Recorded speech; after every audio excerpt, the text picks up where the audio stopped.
एक ऐसा महामंत्र जिसका जाप करने से पुरुष किसी भी महिला को अपने वश में कर सकता है। आखिर कौन सा है वो मंत्र?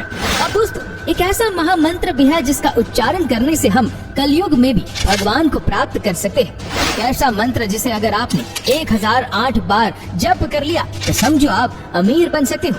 दोस्तों, हम सभी कलयुग के बारे में तो जानते ही हैं, लेकिन क्या आप जानते हैं कि कलयुग में भगवान को कैसे प्राप्त किया जाए? दोस्तों, वीडियो शुरू करने से पहले हम सबसे पूछना चाहेंगे कि क्या आप ईश्वर से मिलना चाहते हैं, और अगर हाँ तो आपने अब तक भगवान से मिलने के लिए कौन कौन से प्रयास किए?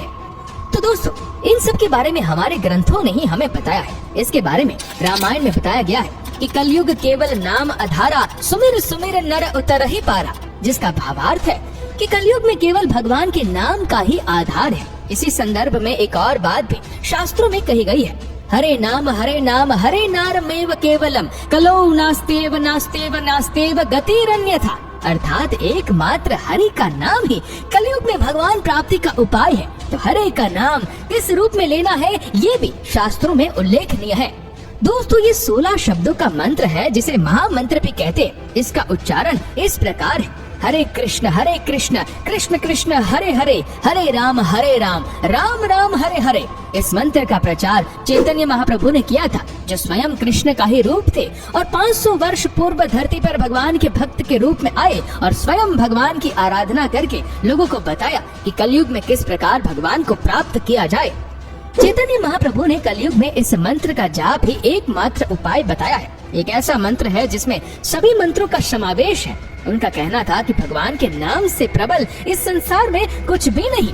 इसीलिए कहा जाता है कि कलयुग में भगवान को पाना आसान है, क्योंकि सतयुग में ध्यान के द्वारा ईश्वर को प्राप्त किया जाता था, त्रेता युग में यज्ञ के द्वारा और द्वापर में विग्रह पूजा के द्वारा। ये तीनों ही मार्ग अत्यंत कठिन है और कलयुग के लोगों के लिए इतनी कठोर तपस्या समय और एकाग्रता के अभाव के कारण संभव ही नहीं। हर मत और संप्रदाय में केवल भगवान के नाम को ही सर्वोच्च कहा गया है। नाम जप में किसी समय, स्थान, स्थिति, अवस्था और विधि विधान की कोई बाधा नहीं है। किसी भी प्रकार से, किसी भी परिस्थिति या अवस्था में कहीं भी और कभी भी नाम जप किया जा सकता है। इसी संदर्भ में श्रीमद् भागवत में अजामिल नामक के ब्राह्मण की एक कथा, जिसने सतयुग में घोर पाप किया, विवाहित होने के बाद भी वो वेश्या के पास रहा। उस वेश्या से अजामिल को एक पुत्र भी प्राप्त हुआ, जिसका नाम नारायण रखा गया।